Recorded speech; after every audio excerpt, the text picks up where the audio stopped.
Thank you. Yeah. Okay. I got totally lost. How many philosophers does it take?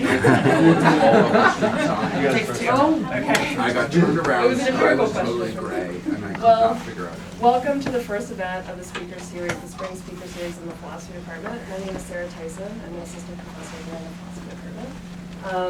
And it's really my pleasure to welcome Michelle Comstock, who's an associate professor of English here at UC Denver. And you specialize in rhetoric and composition. That's kind of your focus in the English department.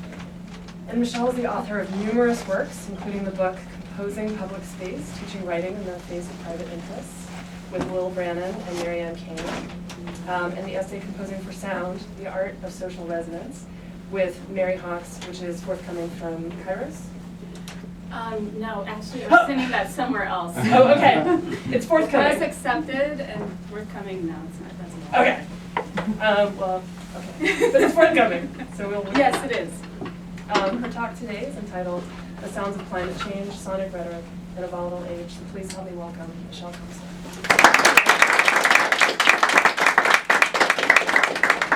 Thank you. This is so exciting. Can you hear me? I'm going to stand up most of the time so I can project back there.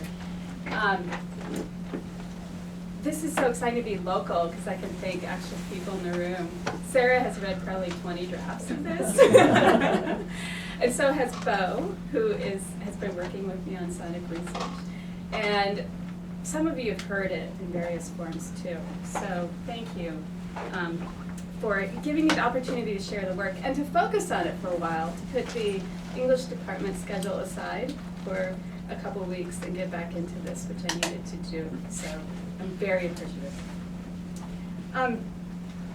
This past Thursday, I was meeting with one of my fellow composition instructors, and she told me that climate change was banned from all the composition courses, that no one can write about this topic anymore. And I thought, wow, I wouldn't even pass my own 2030 course at this point. It's banned along with abortion, gun control, and death penalty. I understand why they do that. I mean, politically, I don't, but I sort of understand why comp instructors do that, because so much has been written about climate change, right? We turn around and we see another article about the end of the universe, or at least Earth.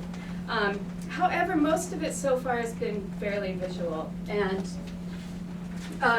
this is one of those iconic photos from Inconvenient Truth that we often, when someone says carbon levels are going up, we imagine this chart, those of us who went to see the movie, or have seen Al Gore present it since then. So this is one of those iconic photos.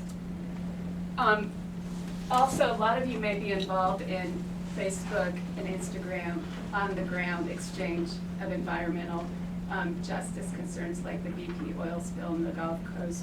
Most of that was recorded by residents on the beach, not by the BP oil executives.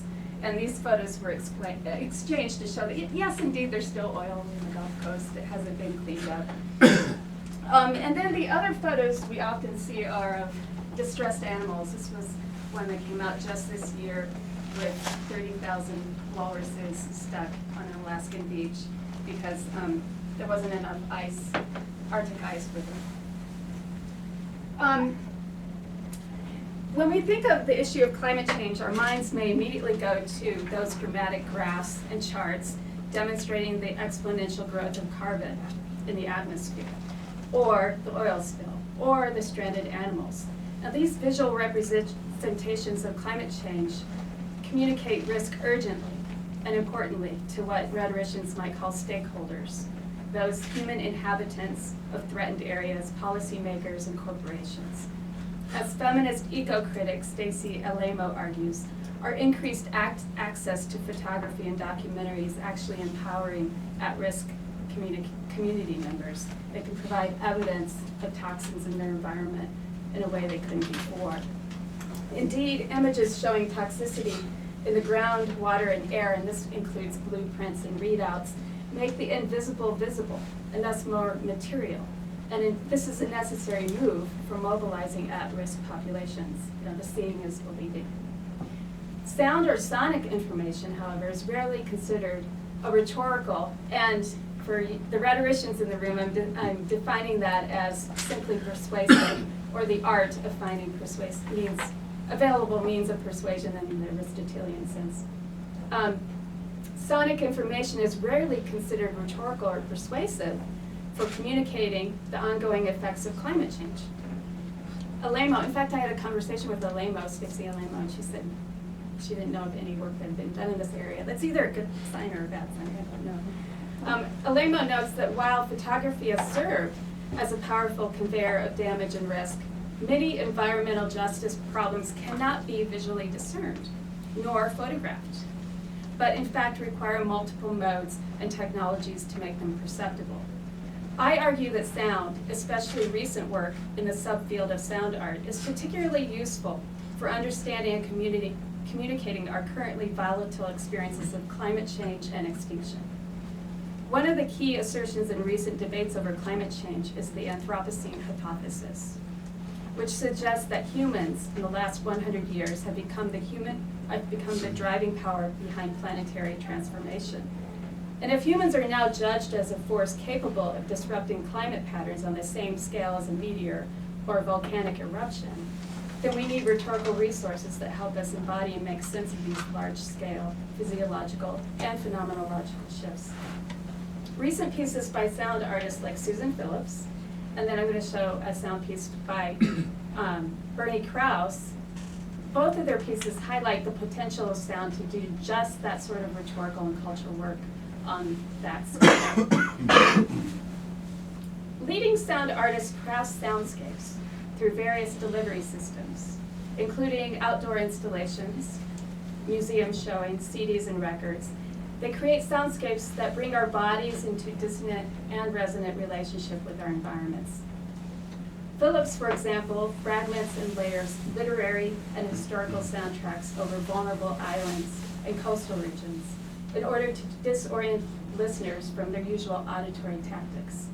And I use that term from Bourdieu, defining auditory tactics as those largely unconscious ways we navigate using sound in our environments. In disrupting those tactics, Phillips cultivates a strong awareness of your immediate landscape as an active and resonating, sensitive interlocutor, rather than as a passive landscape or resource. I'm just going to play a couple minutes of her piece, Lowlands, but I'm going to analyze it a bit more later, so we'll come back to it.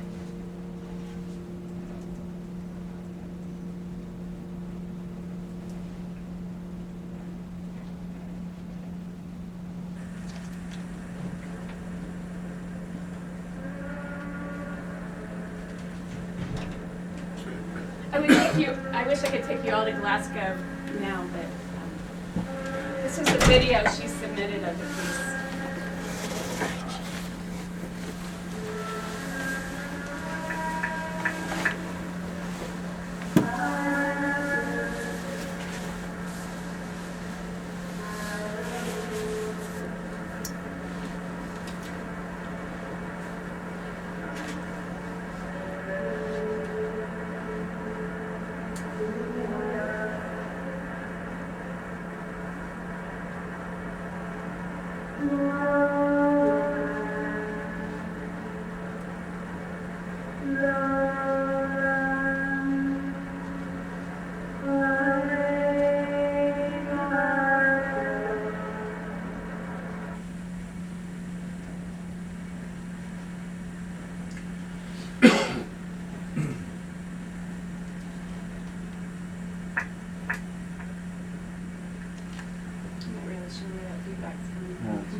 Like Phillips, Bernie Krause uses sound, the other artist I'm going to talk about, to revitalize the natural and built environment, but does so through amplifying, dissecting, and documenting pre- and post-Anthropocene ecosystems into kind of postcard sound files, allowing the listener to nostalgically capture and store what has been lost. And this is just a couple minutes from his piece. He published a multimedia piece in the New York Times last year.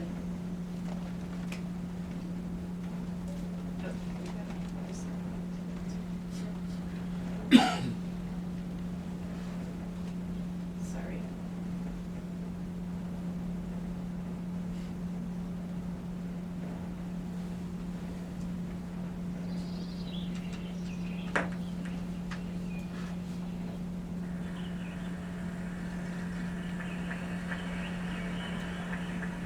factors.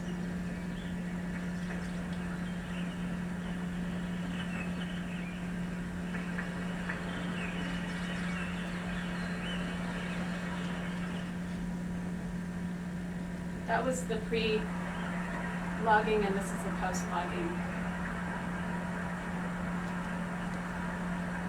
The same soundscape. 1 year later.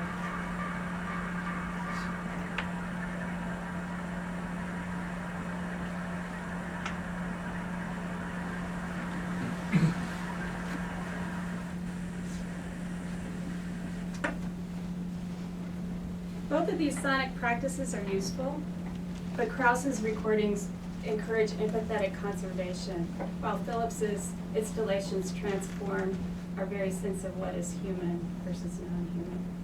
Phillips' work helps us imagine human corporeality as transcorporeality, a reality in which the human is always intermeshed with the more than human world, and highlights the extent to which the substance of the human is ultimately inseparable from the environment. Before I analyze Phillips and Krause in more depth, I want to first make the case for sound as a significant rhetorical and ethical resource, with the ability to immediately shape our sense of time, place, and self.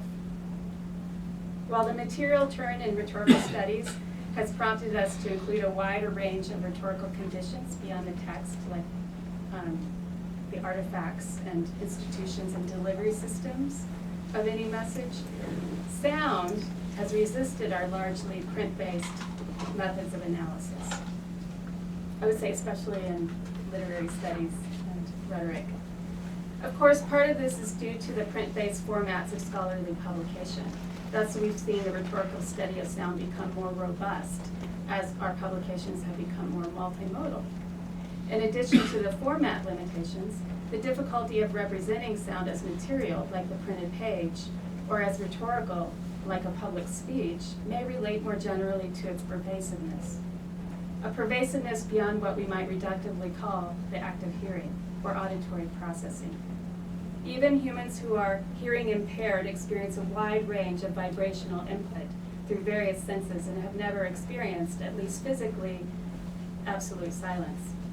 Anywhere there is energy, including the depths of intergalactic space, is a vibratory region, claims neuroscientist Seth Horowitz. The difficulty of representation may also stem from hearing's near universality among vertebrates. There are no normally deaf animals, argues Horowitz, which then leads them to ask, if hearing is so crucial, why do we humans so often ignore it at a conscious level? Perhaps the very significance of sound processing to the vitality of the human organism renders it more tacit and thus less vulnerable to deliberate sense-making. According to Horowitz, it's this faster than thought auditory speed with a wide range of tones and timbres that visual color cannot hope to match, and greater flexibility than the chemical sensitivity of taste and smell that lets sound underlie and drive a fantastic range of subconscious elements in the living organism. For example, our subconscious ability to background some sounds and not others, what scientists call the cocktail party phenomenon. We hear somebody mumble our name from across a very noisy room, remains largely unexplained by scientific research and medical professionals who admit they know very little about how an individual's auditory system separates signal from noise. Indeed, a whole industry built around active listening has exploited the human and cultural problem of not being able to focus on one sound object for longer than a millisecond. In Sonic Warfare, scholar and musician Stephen Goodman outlines an ontology based on this theory of vibrational force.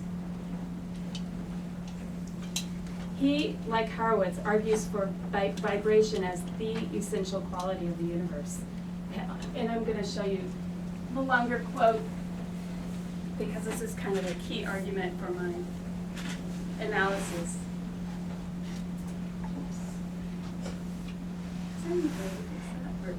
I tried to minimize the window, but not the Try escaping out of full view, Okay. and so we just sort of see, yeah, we just Okay. keep, All right.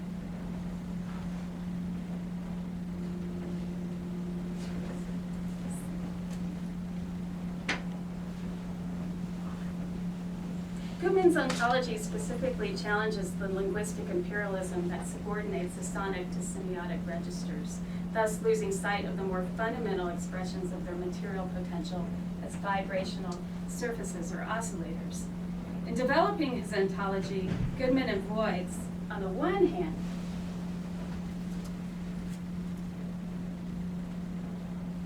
naive physicalism, which reduces the sonic to a quantifiable objectivity, and on the other hand, a phenomenological anthropocentrism, which neglects the agency distributed around a vibrational encounter and ignores the non-human participants of the nexus of experience.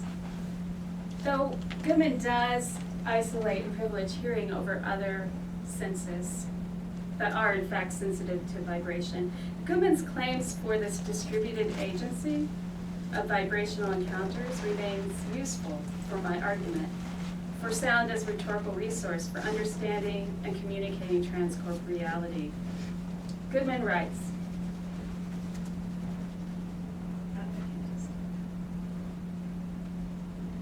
vibrations always exceed the actual entities that emit them.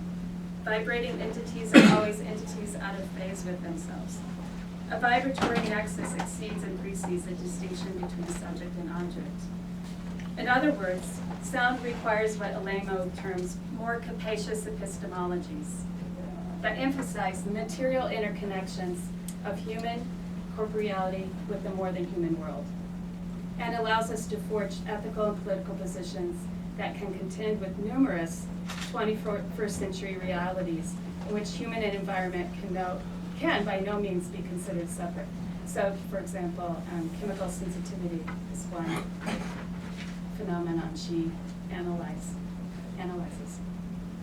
Although he doesn't call it phenomenological anthropocentrism, rhetorician Thomas Rickert does bemoan rhetoric's emphasis on salience, the things we are conscious of, over vibrational elements outside our human consciousness. In his recent book, Ambient Rhetoric, he writes, rhetoric may give priority to the expressly salient, but the salient must take part in and emerge from the ambient.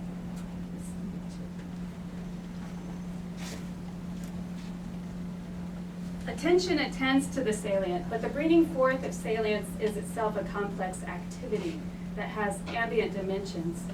This poses a problem when the salient is taken for all that there is or all that matters in a rhetorical situation. Given Rickert's insights about ambience, we could characterize musicians, composers, and sound artists as longtime writers of sound, engaged in the conscious process of making ambient noise matter and the human voice material. For example, amplifying the human heartbeat, mechanizing the low-frequency hum of traffic, and recording, layering, and auto-tuning the human voice, making it a sound object. Such activities have political and ethical as well as aesthetic impact. For example, it is only in making the vibrations of fracking or traffic material that they are understood as toxic, and thus worthy of regulation. It seems strange that we still have to make the case, along with communication scholar Elizabeth Lupari, that listening takes place in the body, and thus sound can have as much effect as toxic chemicals. Artist, activist Gordon Hempton, who Sarah turned me on to, his project is to create and maintain 1 square inch of silence in Olympic National Park. It exemplifies the difficulties of identifying and regulating sound as a material agent. Only by quantifying it, 1 square inch, does Hempton make natural silence material, and thus potentially valuable and destructible at the same time, making it material. Despite over a century of sonic innovation by artists like Hempton, museums, juries, and universities have been slow to label sound as a legitimate artistic medium, driving many sound artists to continue making explicit arguments for its materiality and its capacity for manipulation, sculpting sound and interrupting the conventional auditory tactics of passers-by, especially in outdoor public spaces like what Phillips did, is a formidable task, and it's disrupting the disciplinary boundaries between music and art. Phillips, the first sound artist to win the prestigious Tate Museum's Turner Prize in 2010 for the installation I just showed you, she continues to disrupt these boundaries, along with the larger ones between nature and culture, the ones that inform our discourses of climate change. While Phillips and Krauss may not identify themselves as integral voices in the Anthropocene debate, the work does provide us strategies for monitoring and regulating human impact, and for understanding culture as a so-called force of nature. And here I'm going to move just to an analysis of these pieces, so I'm going to go a little deeper in them and then conclude. The rhetorical project of making sound material is evident in Krauss and Phillips, but in radically different ways, with Krauss amplifying human impact on environmental soundscapes, and Phillips attending to the very meaning-making processes humans bring to the act of hearing. Philip also uses sound to alert us to our immediate environment. In her most celebrated installations, and they're not really installations, so we need a new term for them. These environments are the disorienting, liminal, and now most threatened places where water and land meet. I put Phillips and Krauss in dialogue just to identify how they sonically archive extinction differently. As I've mentioned, Phillips is known for fragmenting and layering sounds of history and their various temporalities within the environment in order to interrupt our habitual movements through time and space. Her recordings create a cyclical, looping sense of time, as opposed to a directional, progressive one often employed by passers-by. In that piece, I played you Lowlands, which she installed under the 3 bridges of the Clyde River in Glasgow. Her recorded voice sings a 16th century Scottish ballad called Lowlands Away in 3 different parts. That's why you heard the overlay. It wasn't just the 4 speakers on my computer. It is a literal as well as figurative haunting with the reanimation of the song's narrator ghost, the voice of a sailor killed at sea, visiting his love one last time. And I'm just going to play a couple more minutes of it.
On for 8 minutes if you ever want to relax. Phillips's dry, unadorned, and untrained female voice creates a haunting that is abruptly intimate and personal, even in the shared public corridor of the bridge. Public space suddenly becomes private and shared at the same time, and the river and bridge become less a landscape that one faces and simply moves past, and becomes an immersive environment instead. Here one resonates with Phillips' recorded voice, the stones of the bridge, the movement of the water, the trains passing overhead, and the flapping wings of the swan. Rhetorically, the song seeks to entrain or persuade the body of the passerby into the position of empathetic listener, rather than user or consumer of the bridge. And it makes apparent his or her position as just another listening, moving body within an environment of listening, moving bodies, like the swans. Whereas a concert within a hall, or even an outdoor pavilion, may create a community of human listeners with a shared sense of a particular song. Phillips' ballad creates an experience of a more diverse human and non-human listening community, highlighting the participation of the architecture and water birds, as well as other humans arriving on foot and bicycle. Through the movement of Phillips' voice, boundaries between nature and culture, exterior and interior, become permeable. LeBerry describes this phenomenon in her book on the ethics of listening.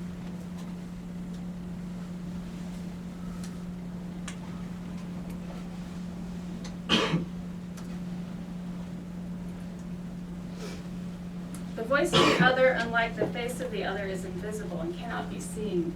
It has not one but many surfaces, and it reverberates with the echoes of all the other voices, past and present, heard and unheard. As sound, the voice of the other is a wave of energy that surrounds me, enters me. But unlike the exteriority of the face, which preserves the subject-object dualism of the seeing and the seen, the voice of the other mingles inextricably, crossing through semi-permeable boundaries between inner and outer. Unlike Krauss, who archives the now extinct sounds of disappearing environments, Phillips draws attention to the ephemeral boundaries of both past and present, and to the traditional ways humans have related to the planet's waterways, like the sea or river. If we listen to her installation through the growing intensity of this decade's superstorms and coastal disasters, we could understand the ballad not just as a way to memorialize 16th century sailors, but also as a way to memorialize the disappearing coastlines and their inhabitants. Phillips discusses her work as sound sculpture, but it's a rhetorical medium that decays and changes in echoes and reverberations. The human intonations in her voice recordings are fragile, and by the time the passerbyers encounter her voice singing lowlands away, they hear it as echo, as already changed and sustained by the stone architecture. The echoes create the effect of not only a disappearing present, but a disappearing way of keeping time. In other words, one sense is not just another time period, but a whole other cyclical way of marking the passing of time. The same impulse is evident in Day is Done. I'm just going to see, has anyone been to Day is Done on Governor's Island? No, okay. It's been there for a year now, and I did not receive the grant to go yet. And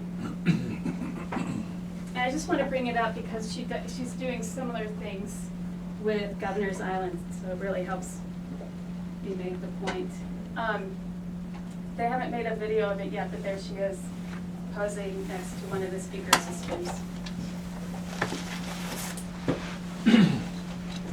There are two speaker systems on opposite sides of Governor's Island. This is an aerial view of the island. Only if one is leaving on the 6 p.m. ferry can they actually hear the song taps. Otherwise, they're just hearing fragments of the song as they're moving around the island. As in Lowlands Away, Phillips uses rhetorical strategies to project sound within an environment where it's amplified and absorbed. What one hears depends on where one is located. On the island, one hears fragments of the military memorial song, while on the ferry, one hears and recognizes the song in its totality, a kind of musical souvenir, identifying the place visited as worthy of memorialization. It is, however, a permeable package. The complete harmonic sequence of taps only happens from a particular movement off the island, and then it continues resonating through the air and water via ship horns on the bay, and she had no idea the ship horns actually were carrying some of the same tones as the song. In making sense of the sound, we immediately notice the space we're inhabiting, and what was ambient suddenly becomes salient. This kind of sonic disorientation is such a useful rhetorical strategy that cities like Dallas are installing disembodied sounds like jungle sounds among busy intersections to alert joggers and pedestrians to traffic. The signs are no longer working, so they're resorting to sonic interruption and disorientation. What kind of sounds did you say? Jungle sounds. Jungle sounds. Like a tiger. Yeah. That's- Danger. Right, okay. Not like, yeah, tweeting birds. What makes Phillips' work less utilitarian, however, is its fragmented and ethereal qualities. It doesn't layer one public space on top of another in order to simply alert us to danger. It layers a private, intimate sound, whether it's that unaccompanied, disembodied female voice or the rich notes of a vibraphone, which is what she uses in Day As Done. Layers this private, intimate sound onto a public place in order to disorient us from our habitual ways of listening. The sound source is an absent body, yet very physical in its tenuousness and hesitancy, making us more aware of our own bodies and environments. Unlike the seamless background hum of Muzak, Phillips's fragmented melody interrupts our routine relationship and interrogates our image-saturated approach to the world as landscape, a landscape that is manipulable and extractable. However, Phillips is doing more than simply asserting the power of sound. She's actually asserting the power of objects to manipulate our attention.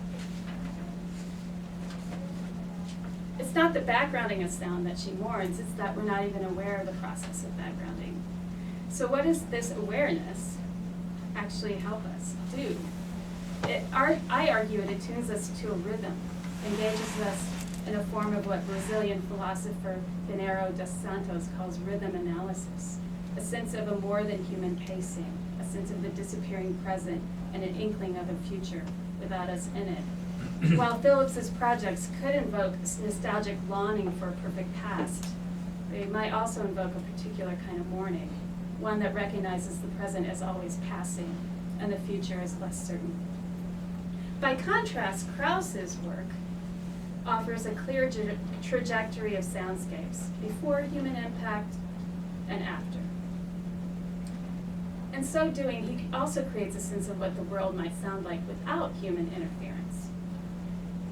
Krauss focuses efforts on capturing the full range of voices within particular ecosystems. An experienced musician, he uses the metaphor of the orchestra to describe the varying features and tones of forest soundscapes, attributing each group of animals, like wolves, baboons, barred owls, with rhetorical agency. That is, the ability to use the best available times of the day and the natural architectures to communicate effectively. With his carefully situated stereo microphones, Krauss seeks to record the whole ecosystem, or what he calls the biophony, his term for the sounds of living organisms. And I'll just play a little bit more of this, give us a sense of the wild sanctuary.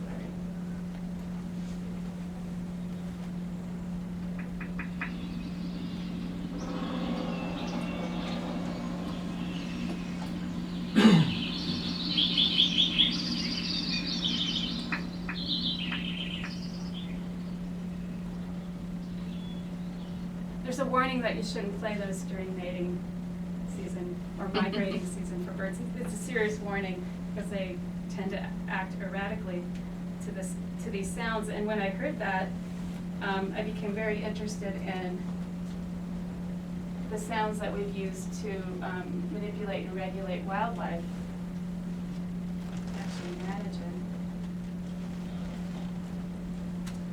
I'm teaching at the South Campus, and they have this whole wall, the CU Denver South Campus, called Managing Eden. I couldn't resist. But here are some of a lot of them are sound objects and artifacts, like bells, and as you can imagine, supersonic, dog whistles, etc.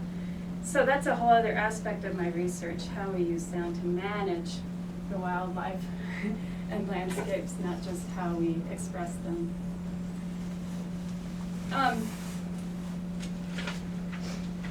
Capturing the biophony of a particular natural soundscape, Krauss argues, can actually communicate the health of an ecosystem just as well as a still photograph. His recordings of Lincoln Meadow in the Sierra Nevada mountains before and after selective logging, for example, demonstrate that radical shift in the biophony. It was obvious that the once sonorous voice of the meadow had vanished. Gone was the thriving density and diversity of birds. Krauss's other work includes marine environments where the health of an ecosystem can't be captured with a photograph or map.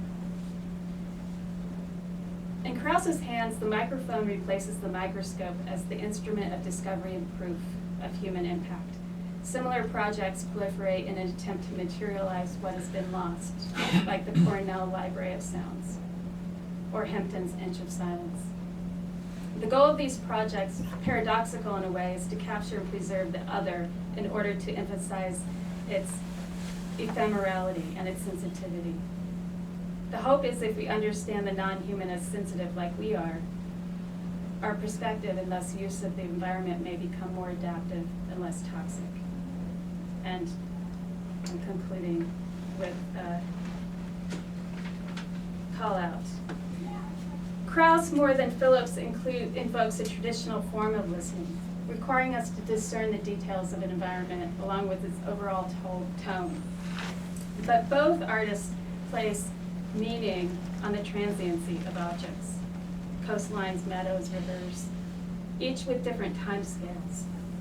While Krause participates in the larger project of rendering ecosystems sensitive, Philip uses sound to draw attention to the indeterminacy of our own sense perceptions.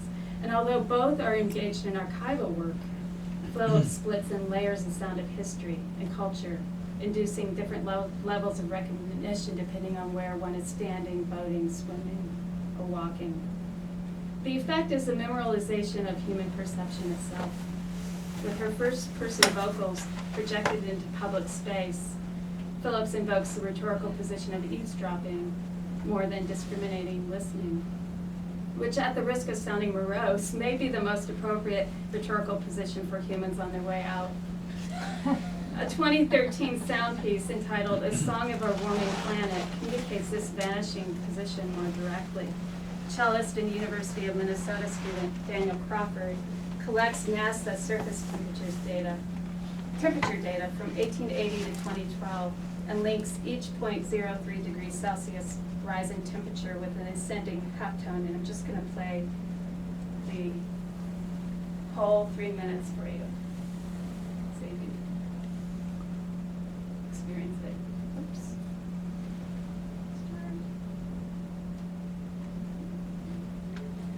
Back.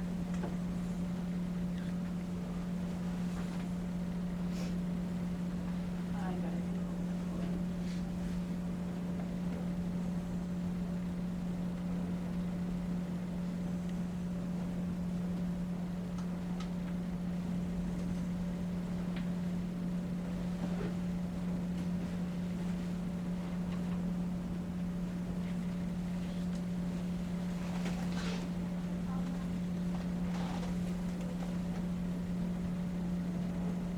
All right.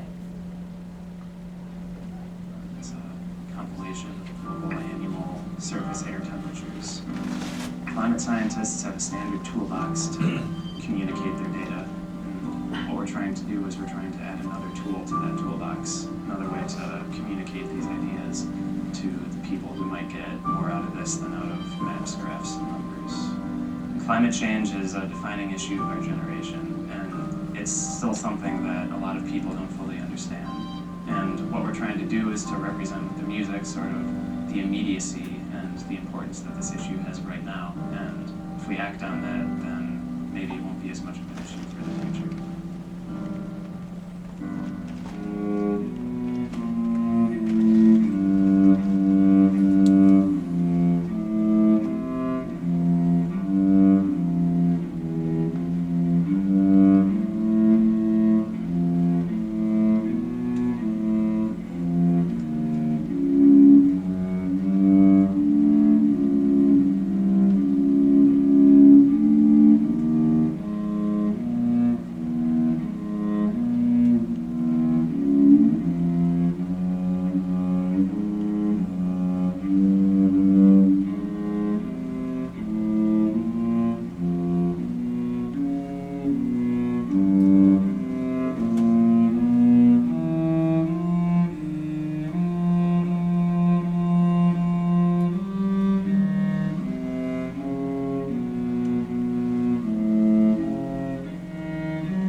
fine, right?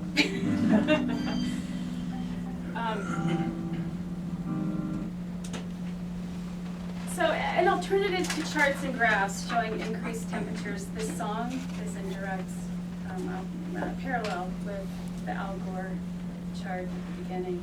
The song invites the individual hearer to tune into the interlocutor Earth long enough to recognize humanity's own metaphorical passing ability to hear. If it's true that hearing is the last sense to dissolve as we lose consciousness, a song of our warming planet memorializes this transition on an even larger scale. As I give this talk, scores of movies and novels depicting the end of the world are being published near, they have for the last century, right? And newspapers are publishing nearly daily reports of extinction and disasters. Well, how might teachers and scholars address this influx of information dealing with the age of human impact? What sort of rhetoric is up to the task of refiguring human agency as a geological force? Certainly the rhetorics of mastery have seen their day, and an ethos of transcorporeality, vulnerability, and dependency has emerged, an ethos that benefits from a critical sonic rhetoric, a way of hearing and resonating with the ongoing shifts in environment, species, and language. Right now, writers and cultural workers are scrambling for the usual crisis positions, advocating for technological solutions, redirecting consumption toward green products, preaching the end times, fantasizing a zombie apocalypse. Indeed, the Anthropocene debates are replete with anxieties over how we will be read by the next generation or after extinction, whatever comes first. So what I've offered here is an alternative response to this debate, a critical sonic rhetoric that upsets dreams of human supremacy or even annihilation and celebrates change and contingency, enveloping humans in a complex soundscape of relations, birth, and decay. It's a sonic rhetoric that embraces what philosopher Claire Colbert calls a counter-ethics of extinction, which in effect is the ability to bear the gradual witnessing of a slow end, a disappearing present, without resorting to fantasies of swift destruction, rapture, rescue, or even endurance. Another philosopher, Karate Fiomara, offers a less visual strategy that describes the kind of dynamic sonic witnessing that I've advocated here, a listening that involves the renunciation of a predominantly molding and ordering activity, a giving up sustained by the expectation of a new and different quality of relationship. Thank you.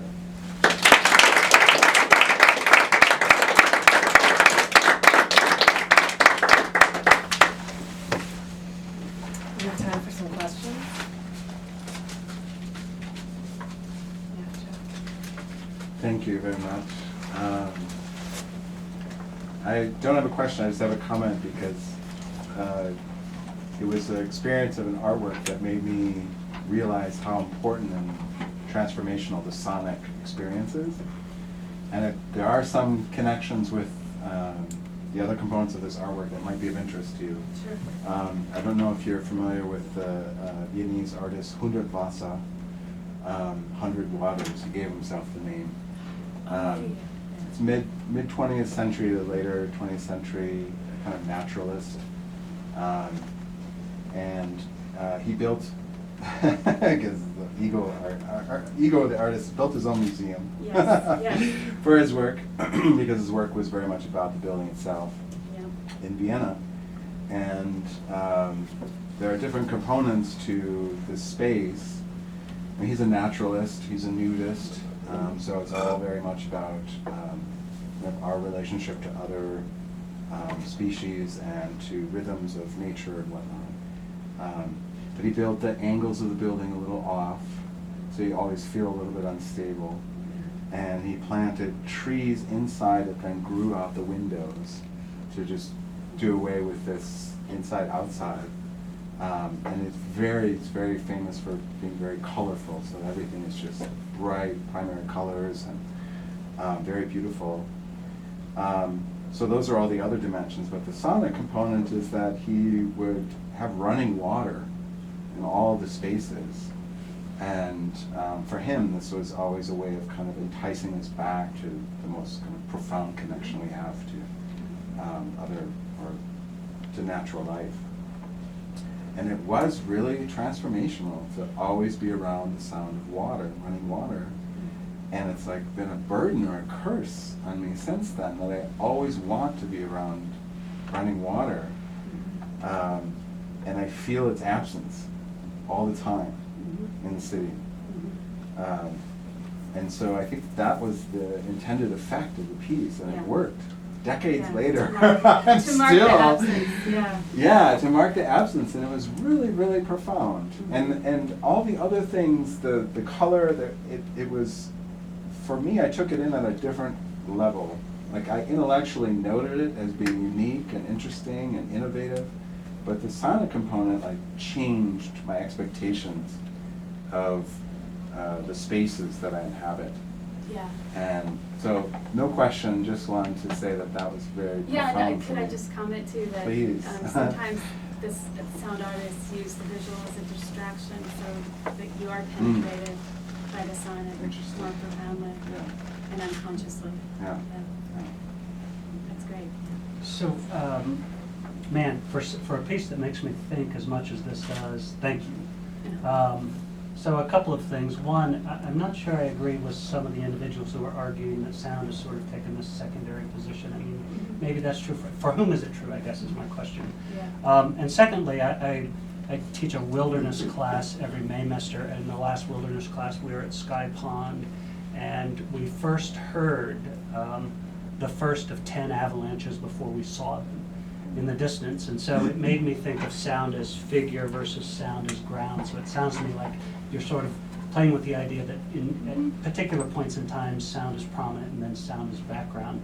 But I'm also thinking of Aldo Leopold and the great naturalist who might say, an ecofeminist who might say that the researcher who's putting speakers into an environment and imposing is just another form of human dominance or domination over our soundscapes. And so respond to none or any of those kind. I mean, I don't even know what I'm thinking yet about it. I'm just, all these things are going through Well, my in head, so. communications, sound has always been important.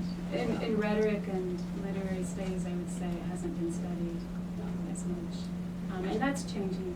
Because I'm thinking of music, and I'm thinking, Oh, right, yeah. you know, if we're We talking don't- about sound for the everyday, the kind of the Yeah. prosaic notion of sound, then, I mean, I think that's a really great question to ask deeper questions about how sound infiltrates our sort of Popular everyday, cul- and especially experiences Yeah. like that that are Yeah. prominent and memorable and influential. I mean, I think that's pretty amazing. I think if it were,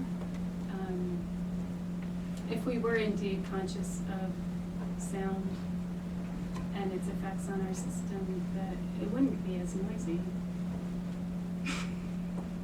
So I don't think we are, as a culture, necessarily conscious. Yeah. And in fact, hopefully my next project is working on the sonic regulation of fracking in Colorado, which they just put a random decibel on what's healthy, because no one knows anything about what's healthy or not, as far as the trucks rumbling through it and the drilling. So I don't think we are as conscious about it, even in the popular sphere or cultural sphere. Yeah. Yes, there's music, yeah. But, yeah, does someone want to chime in on that? Yeah. No? Well, there was an interesting study done, I don't remember when it came out, but it was a book called Sonic Persuasion that talked Yes. about our reaction to sound in an industrial age and how that was adopted into popular music, but people weren't really aware of that being an influence in music. That's an interesting read to learn more about that. That noise has been manipulated. Yeah. Yeah. That's a whole other aspect of my work too. So Larry, what about, yeah, I would say in answer to your question about human domination, that these artists are drawing attention to that. Saying, I mean, if industrialization has had the impact that it's had at the scale it's had, how can we any longer discern what's human and not? I'm not engaging in intellectual play here either. I'm just, I mean, I don't know, I'm just imagining that Where do you sort of draw the line? questions of domination over the natural world, that would certainly Yes. be Yes. one of those that would be open to criticism because of the manipulation Well, the of sound in Yeah. unnatural ways. Oh, completely. And I'm sort of siding with Susan Phillips, even though she is not attempting a sort of natural soundscape like Bernie Krause. What's interesting about her work too, though, is that it's wiped out on a regular basis. It was wiped out by Superstorm Sandy a couple years ago. And her work in Tasmania has been wiped out by a coastal waterway. So it's kind of interesting. For me, that's part of the dialogue. Stronger sounds are Between wiping her- out her artificial human sounds. Yes, I mean, in some ways, right. which is Right, kind of cool right, to yeah. think about. Yeah. But she was already working on spaces that were already modified by Volatile. humans. Yeah. It's not like there was this pristine meadow, like, No, hey, right, we're gonna throw yeah, a yeah. speaker here, Right, right. play some Sepultura. No, it's not like that, right? She was calling into light all the changes and all the, like you said, the layering Of of history, what that yeah. waterway might have been like, what was going on there. Right. You know? Right. And then Right. Krause was more, I would say, more like the preservation. Right. And that was more like being able to tell that story. Like, you can go see the meadow and you can see the logging and all that, but if you want a really profound, quick idea of how things have changed, just listen to this. So I think it was much more, what is the word? Like Practical. historical than trying to impose. It's not trying to say that we're being, dominant. It's trying to say this is the effect of what we've done. Or call that into perspective. Mhm. Sure. Yeah. So I'm just wondering, as cities and towns there's an impulse to green cities now, and I mean, if you go to the Denver Botanic Gardens, they have a green roof there, and some cities are introducing this, community gardens and other kinds of impulses like that. So I'm wondering if you know whether or not when a city or a town has a sort of increased awareness of the need to green the community, whether or not that brings with it an increased attention to light and sound pollution. Mm. Because you could imagine once you start to green things, you start to maybe want to eliminate various forms of pollution that you weren't considering That's a at the get-go. That's a great question. I mean, it's How also true one that cities might are full of people facilitate wearing that. iPods, so, the same people who are doing a community garden are also, in a way, people are more cut off from one another in public spaces than they were before. Mhm. So I don't know if maybe that would end run around the impulse to green their roof or. Yeah, whatever. in response to the earbuds, just to pick up on that, I've had my students for the last 10 years do sound projects, and a lot of the women in my class wear earbuds so they won't be harassed. So that it's not to cut them off, Uh-huh. it's to cut off that unwanted, so it's defensive Uh-huh. in the general sense, in the same way that all Walkmans are defensive. But they don't want to be cut off either. That's a choice. And it's in nature, it's defensive not to wear them Yeah. for your own safety. Yeah, when you're Absolutely. jogging at night, when you're jogging at night and the coyotes on your trail, you don't want your earbuds. But yeah, that's a great question. Once waterways and trash becomes more material and less valuable, do other less tangible things become more material? Saw someone down there. So I'm thinking of as like an interesting analog to Krause, to play like a short clip of like Smetana, like this is how we thought of music in the 17th century, and it's acoustic instruments imitating nature sounds, and then play a clip of Sepultura, with high gain metal grinding on metal, literally, to create the sound. Yes, yeah, I want to write the book that includes all of those nature culture simulations. Yeah. Right, There's a like an whole electrical history. guitar, There's- plastic on metal, getting converted into Yeah. electrical signals, pumping out speakers with high gain. Yeah, yeah, and I went to the Museum of Acoustic, the Museum of, in Phoenix, I can't remember the exact name of it. It's not just acoustic instruments. They had electric too. But there they had a whole exhibit from the Victorian rush to create those mechanical birds that sound just like birds. And there's a whole display of all the different notes and the kinds of birds. And the mechanization of, and computerization of that. It's a fascinating project. That was disbanded except for a few people on the internet who still sell them. The Museum of Musical Instruments.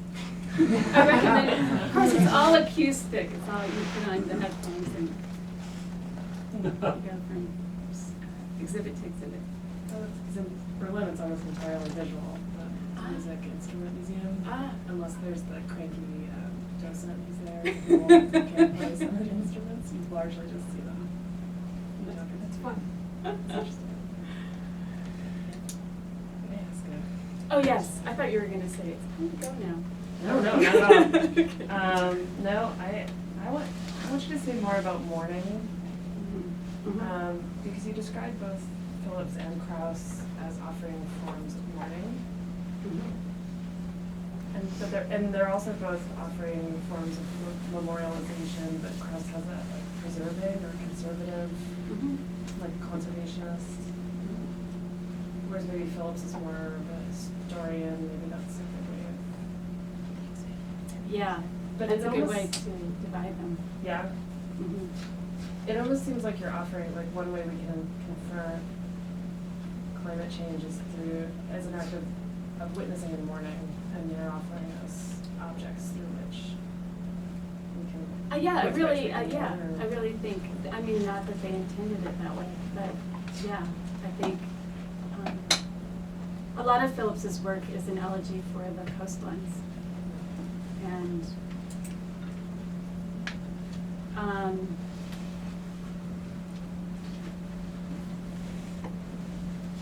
yeah, I think a lot of the feminist eco-critics, including Alemo, suggest that that's the rhetorical posture, that it should be one of grief and bearing witness.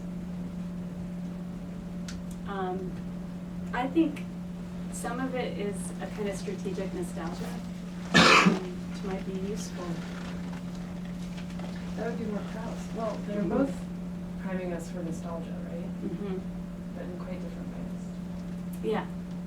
Yeah, I mean, I really do, I think Phillips is, and she even says this, is she's so interested in coming and going of human perception and consciousness. So she's really playing with knowing our own limitations and what we can hear. And for me, that just suggests what a lot of eco-critics are saying now, which is we must understand ourselves as. And E.O. Wilson's saying this too. He's not my favorite guy, but we're just, the planet wasn't really made for us. You know, there's a fuller sound out there that we're not hearing. Yeah, and that's how Phillips offers us a memorialization of the specifically human Limited human perception. consciousness and perception. Yeah. And Krauss is trying to offer something. Natural Preservation, or- yeah. Yeah, an archive. Yeah. Okay. Oh, I just want to piggyback on and draw a little bit more focus to the sound as a sense for the present, our present.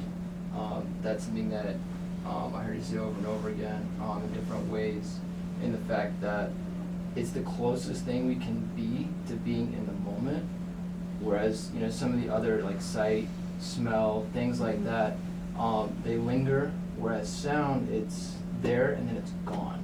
Like born, I know you said birth and decay continuously. And so in order to hear, you have to have an awareness.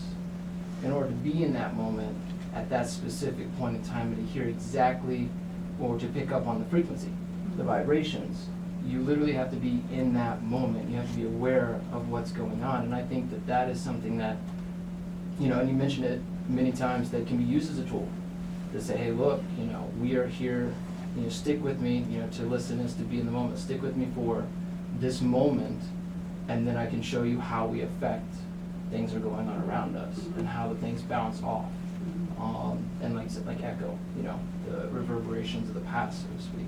So I just wanted to throw that back out there, you know, because I think that that's immensely strong and Right. powerful. Right.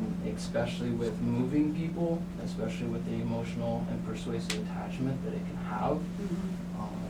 So yeah, I just want to throw that back out there. Thank you. And just to follow up, Susan Phillips says most of the people come up to her after the exhibit saying they were suddenly aware of the weather for some reason. So there's this kind of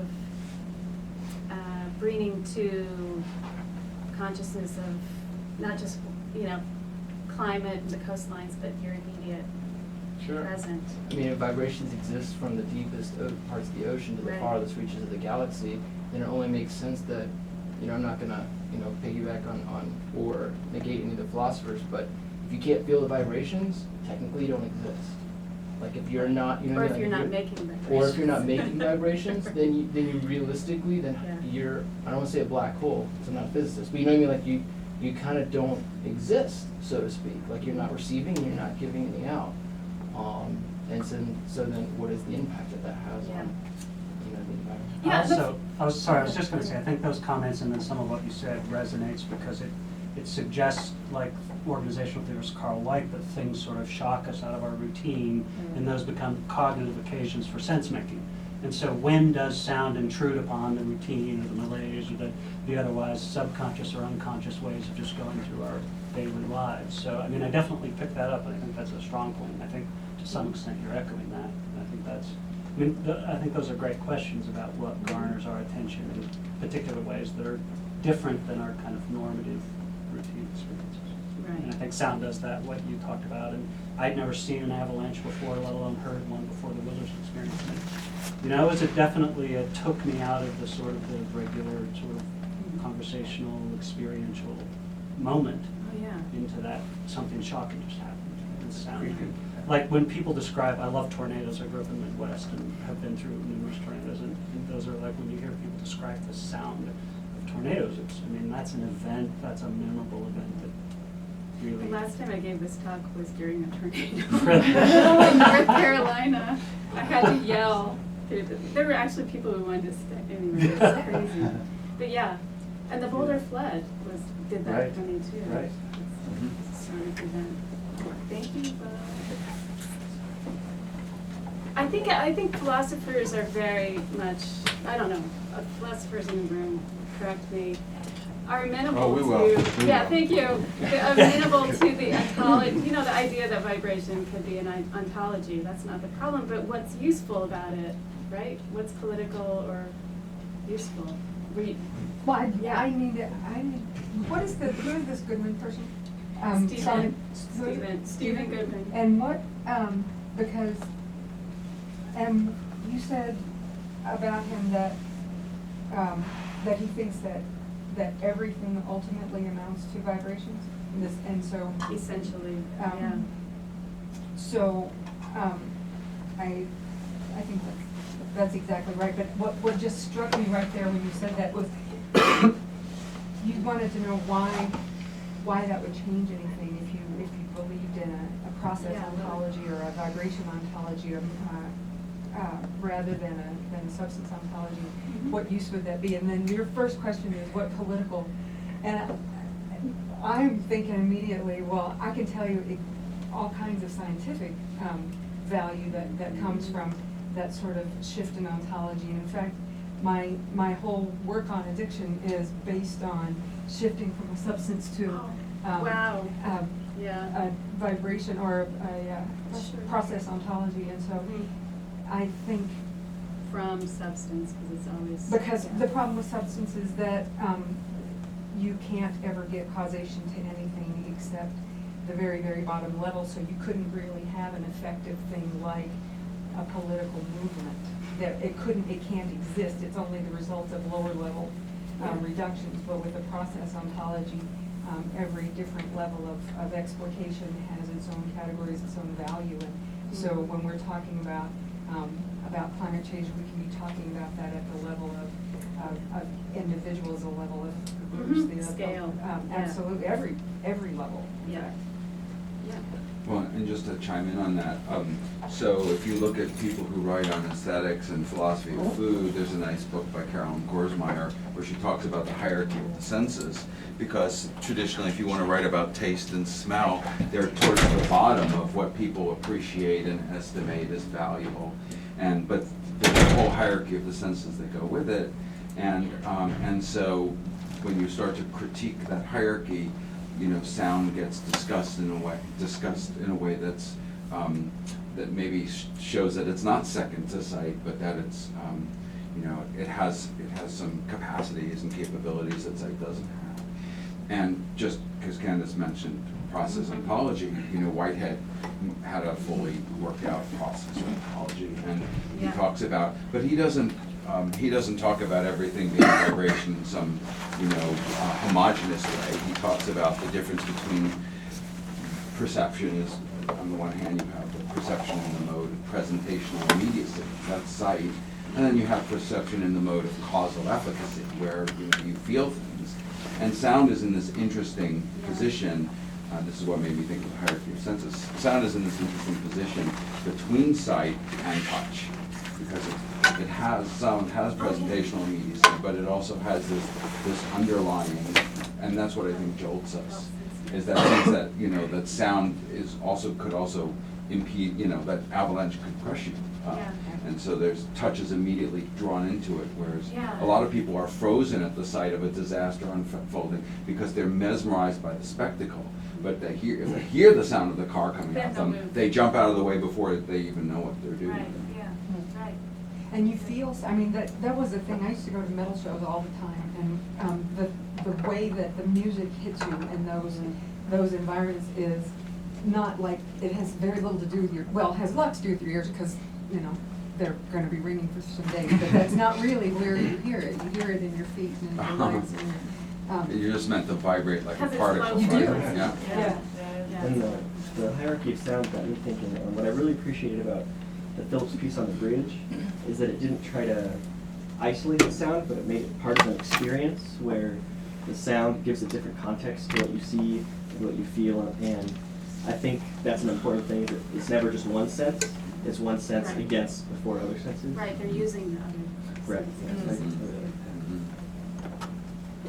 Laura? I really liked the cello documenting climate change, global warming, and that visual, the sound, but also the visual and just the story behind it, really made me think about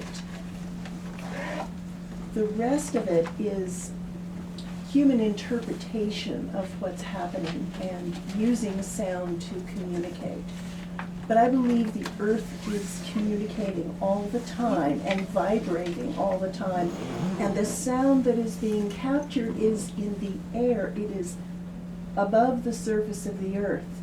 Seeing that cello, I suddenly thought, what if scientists, or these artists, but scientists, more longitudinal studies, would actually put subterranean mics into ecosystems and document change over time, and then be able to replicate that as an example of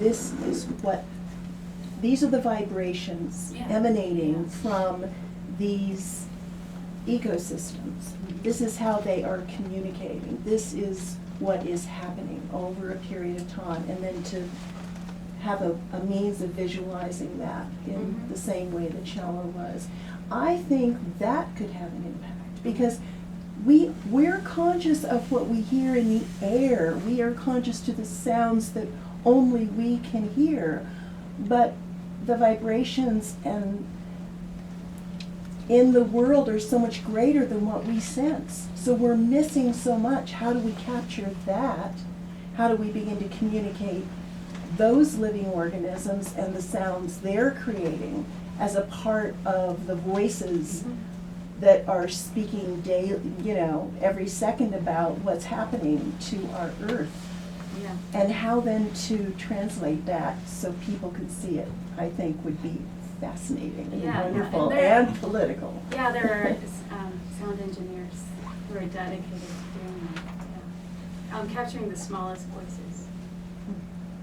And then there are sound engineers dedicated to sonic, literal sonic warfare, which is becoming more economical than other forms of warfare. Final question before we continue the conversation over snacks? Snacks? Crunching and grinding Yeah, snacks. let's thank Michelle one more time for her.